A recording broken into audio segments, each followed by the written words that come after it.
Welcome. Here's my launch video. I just completed a 30-day camera challenge where the purpose was for me to get used to talking to a camera. And I like to think it was reasonably successful. I am definitely not polished. I don't have a very clear view of what I'm going to do with this channel. I don't know what material I'm going to create or serve. But if you notice the name, Clarity in Minor Details, it is a pun. My last name happens to be Minor. And it's a pun on minor, which a lot of people get confused with my name. I am a software developer by trade. I've been at it for over 40 years. I started at age 12, and I am very detail oriented. Precise, I guess, is the best way to put it. I get very specific because I'm used to talking to very, very dumb devices, translating what humans want into something. And to do that, you have to get very methodical. Now, software is not the same as it was back in the 80s. Um, Back then, software was very imperative. You gave commands a lot, and they were very detailed commands, very step oriented, very much like a recipe, but even more detailed. So I am looking at building a business, and I'm hoping YouTube is part of that journey. Do I know what my business? Do you know product, service? No, I don't know. I am thinking about offering some sort of programming services. You know, uh, I am also blind. I went blind about 8 years ago. I have retinitis pigmentosa, and I use assistive technologies to use a computer now. And a lot of people do this very poorly or not at all. And it's mostly because they don't understand what a computer needs. And I do. So I'm thinking about offering those services to people who's trying to make content, websites and such. Even on YouTube, when you make a video, there's an accessibility facet that I know you, as a consumer, don't think about. And if you're a creator, you aren't thinking about it either. Because not everybody can see that video. And it's not because everyone's blind. There are situations where the lighting's bad or you have to keep your eyes focused somewhere else. Um, there's many situations that come up where video is not appropriate or not available. For example, I used to talk to quite a few people who are outside of the USA, and for them, you know, they don't have big data pipes.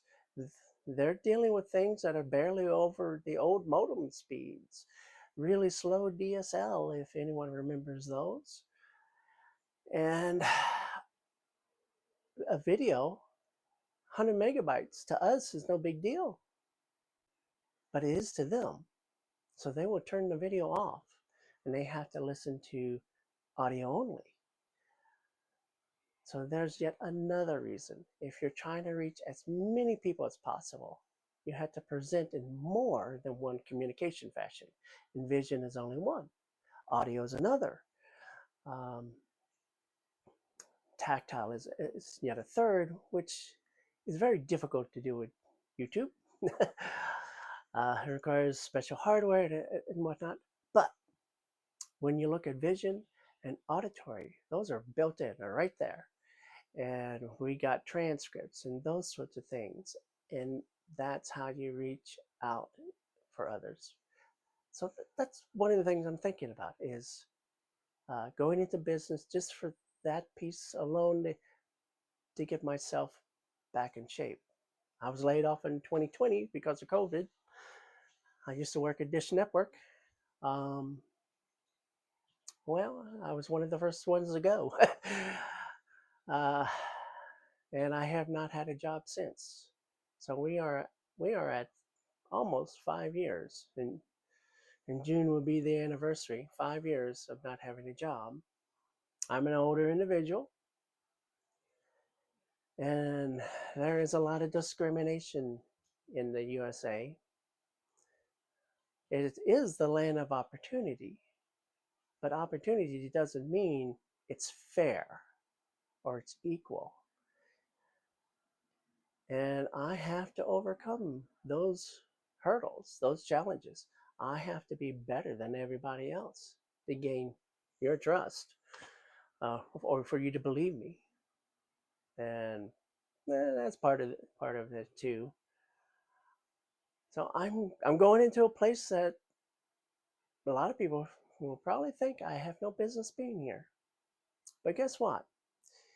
You have invisible barriers around you, because I can say at least 90% of you, if not 95% of you, do not have disabled people, be it blind, mobility, or cognitive, in your life.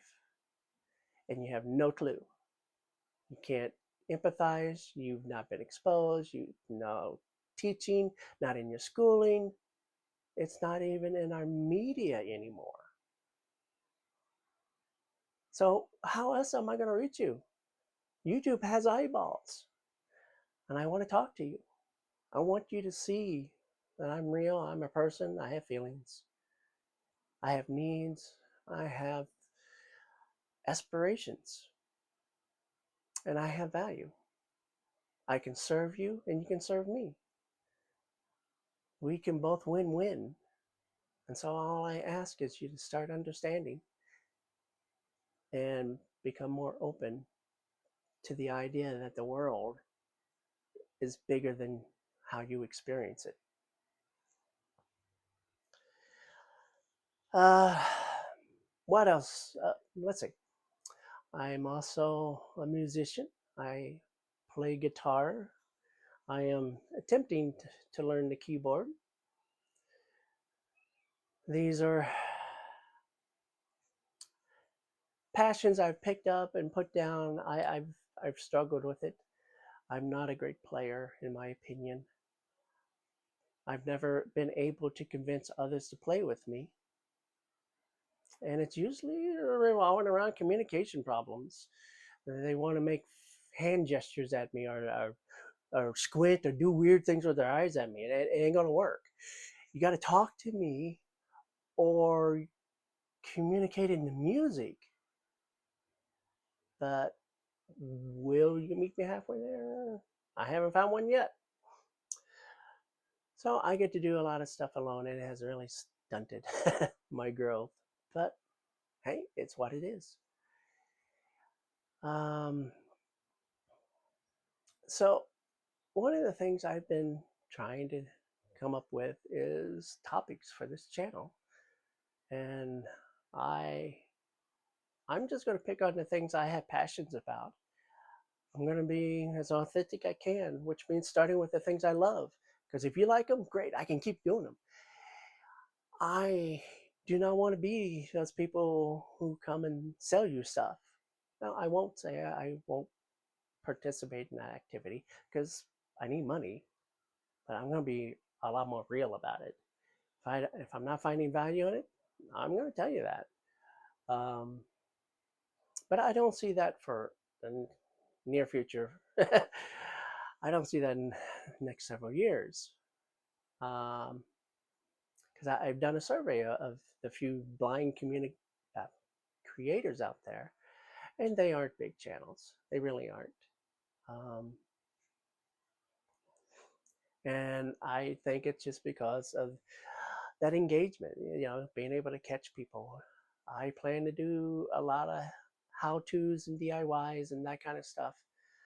But I am a person, and I want to share me and my growth and my story, Because I think my story, even though it's going to be very flavored about blindness, your story could be just like mine, just a different situation, a different context, a different barrier, a different I can't, a different myth, but it's still the struggle is the same. And maybe something I say or do will help. And that's a value I'm trying to bring. So I've been toying with the idea of doing summaries for self-help books because one, it gets me out of trying to create a lot of content new, whole cloth. I'm great at making programs. I'm not so great at the softer side of.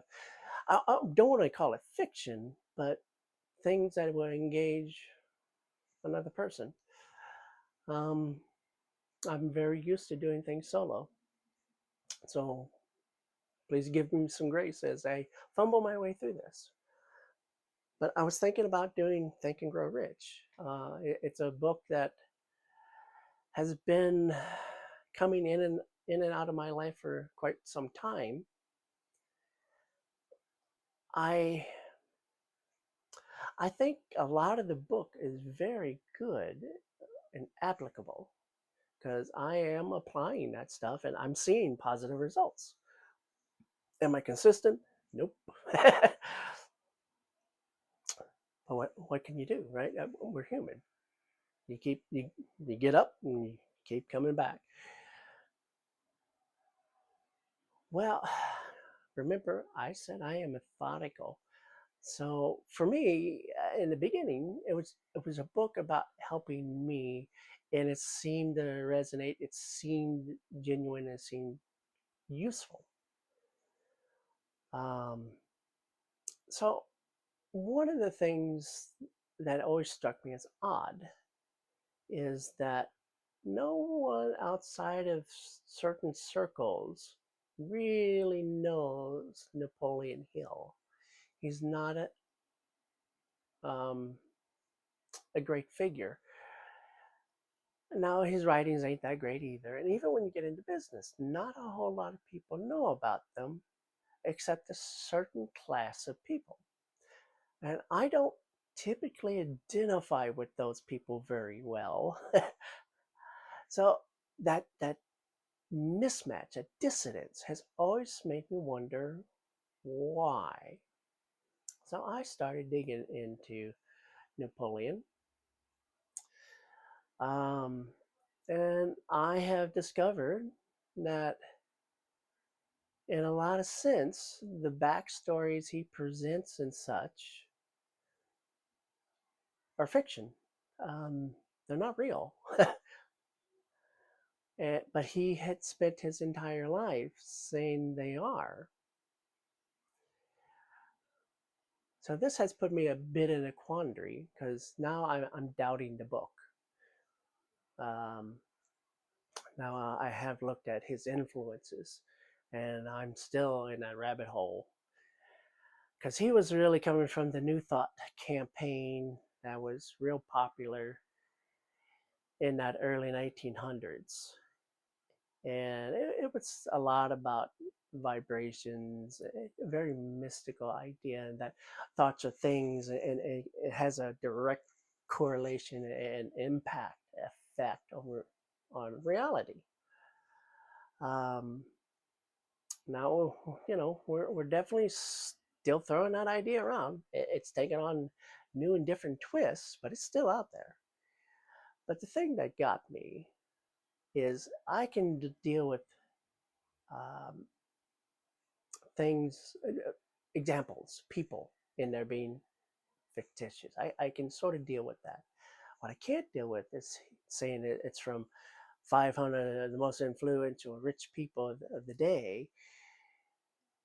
I always thought that number was too nicely round. Still,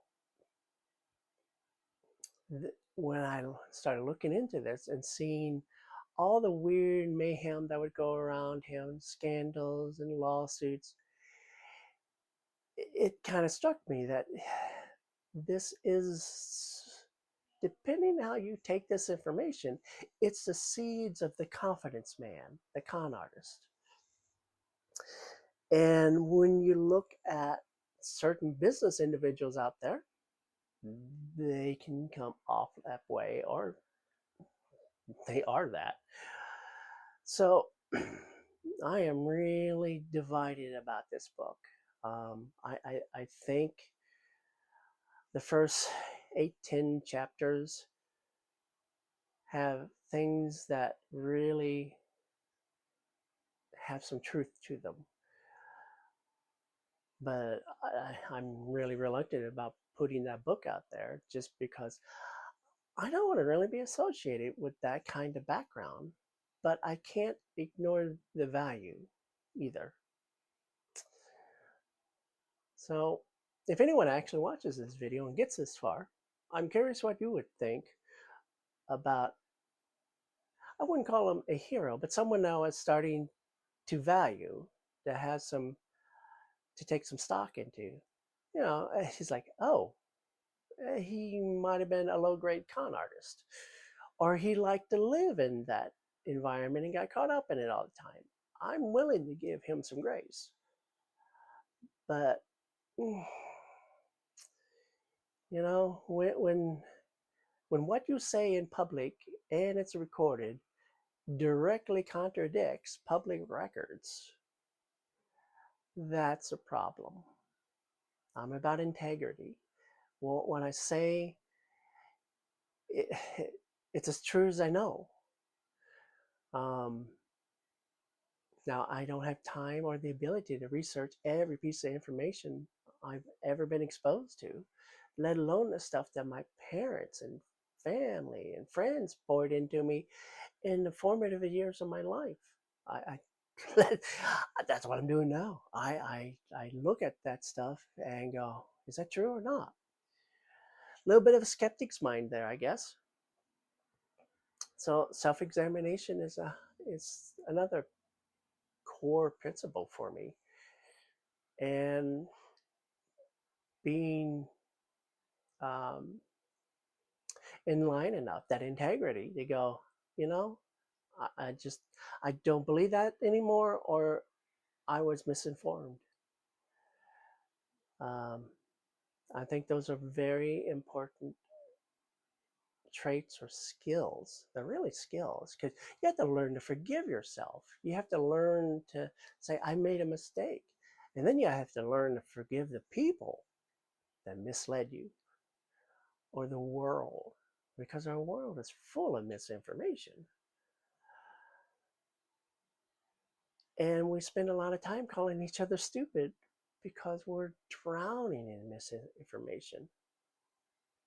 And a lot of us don't have the skills or the energy to go out and look, because it does take a lot of energy to pull this stuff apart. So I'd be curious what you would think of a presentation of Think and Grow Rich from, a blind person. Because to me, riches is about expanding my reach, my influence, my economic situation, and my self-worth. You know, how I feel about me. You know, there's riches in me that I have to see in me. I don't always see it. So that's one of the things I was thinking about doing. I also have a Firefly guitar that uh, came in early this week.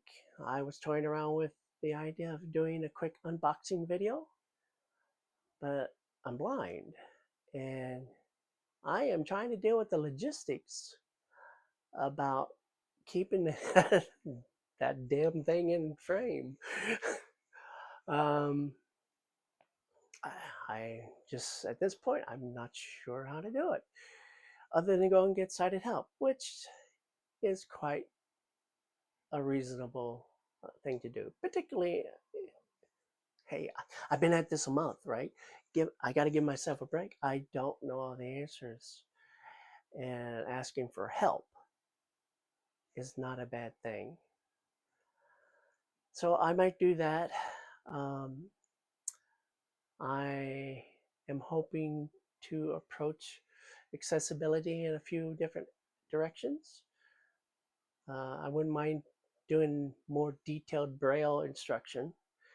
I'm sure a lot of people aren't going to be interested in that, but me teaching it teaches me, and I get practice.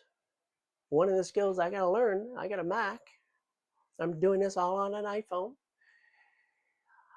pulling that video over and figuring out how to edit it and get rid of, well, I don't get rid of a lot of the ums and you knows, because that's me. That's how I talk. And I stutter, and I am not perfect. Excuse me. And I have all these things that go on with the tummy. But I do want to get rid of strange pauses and give good transitions, because I don't want to have to do this all one take wonders, because it's not, pushes me into a bind, limits my creativity and the things I want to do or could do, and I think it's boring for you. It's all the same thing, just my head kind of moving and me talking and making weird faces at you.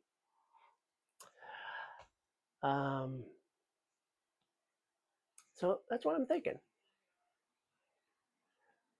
So this is my launch video. Quite a bit of rambling. And welcome to Clarity in Minor Details. Until next time.